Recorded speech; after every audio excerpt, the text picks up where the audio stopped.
बिस्मिल्लाहिर्रहमानिर्रहीम अल्लाहुम्मा सल्लि अला मुहम्मद व आले मुहम्मद। आज का जो मौजू है तालीम और तरबियत, ये दोनों बहुत ही ज़रूरी हैं।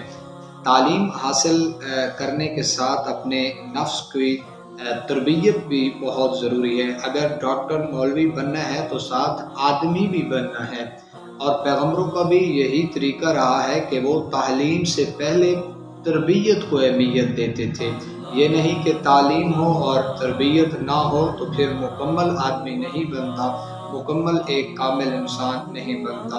और सूरत जुमा में खुदावंद मुताल ने अपने रसूल से भी पूछा है कि क्या तुम किताब खुदा और हिकमत की इन्हें तालीम देते हो? भाई साथ हिकमत की तालीम तरबियत भी बहुत ज़रूरी है।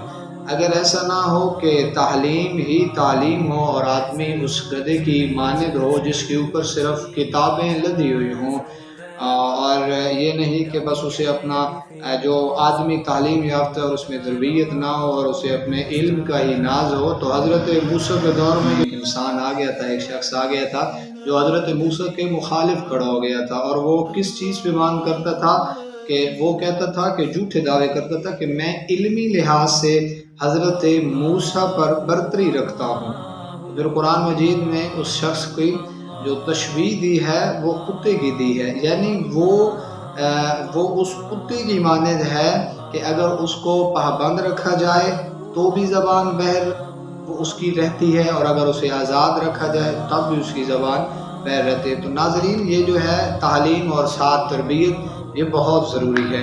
तो तमाम आने वाली अच्छी वीडियोस के लिए मेरा जो पेज है और ये चैनल है, पेज को फॉलो करें, चैनल को सब्सक्राइब करें। तो एक ही नाम है, ज़ाकिर सैयद उमैर रज़ा नकवी। खुदावंद मुताल हमें तालीम के साथ साथ इंसान बनने की भी तौफीक दे।